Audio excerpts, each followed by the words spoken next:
Greetings, citizens of the world. You might be wondering, what is a fractional reserve system, and how do governments around the world, like the United States, create money out of thin air, as well as from debt? By definition, fractional reserve banking is a banking system in which only a fraction of bank deposits are backed by actual cash on hand, and are available for withdrawal. This is done to expand the economy by freeing up capital that can be loaned out to other parties. Many U.S. banks were forced to shut down during the Great Depression because too many people attempted to withdraw assets at the same time. Modern Money Mechanics was a booklet published and distributed by the Federal Reserve Bank of Chicago, originally written by Dorothy M. Nichols in May 1961. Described as a workbook on bank reserves and deposit expansion, the text offers a detailed description of the basic process of money creation in a fractional reserve banking system.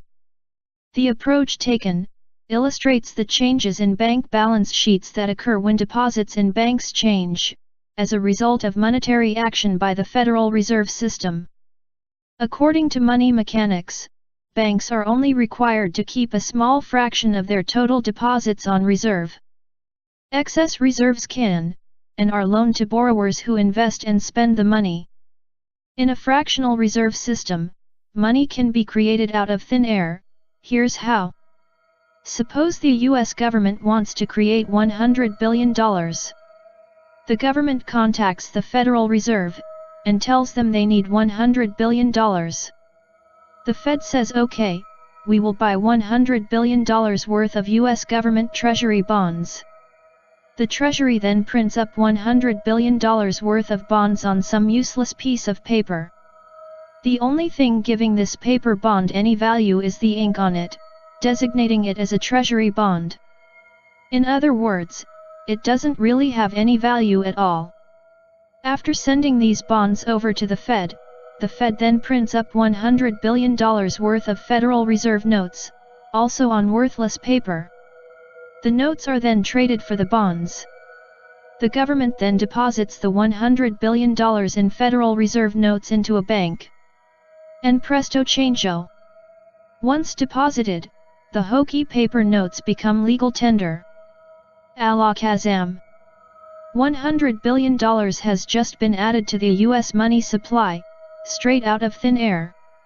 It is to be understood, this process doesn't really happen on pieces of paper, it's all done electronically.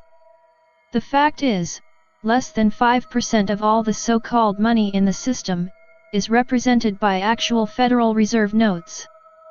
The other 95% is held somewhere in a computer database. In reality, the bonds represent a debt, and when the Fed purchases them with the money virtually created out of thin air, the government is really promising to pay the debt back to the Fed, with interest.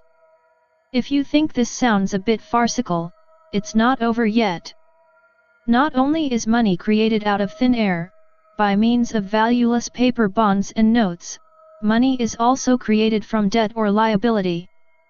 Now, our $100 billion is in a commercial bank account, and thus, part of the bank's reserves. Keep in mind, the bank is only required to hold a fraction of its reserves, equal to a percentage of its deposits. Typically, that percentage is 10%. So in our example, only 10% of $100 billion, or $10 billion, is required to be held on reserve, while the remaining $90 billion is used as excess reserve, for the basis of providing new loans. Now you might conclude that this $10 billion actually comes out of the $100 billion deposit. However, that isn't the way it really goes down. What really happens, is the $90 billion that was created from nothing, is added to the existing $100 billion deposit. Now let's say someone goes to the bank, and borrows the newly created $90 billion and deposits it in a bank, then they deposit the money into their own bank account.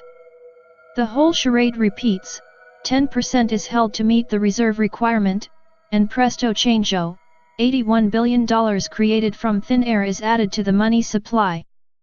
This goes on and on and on.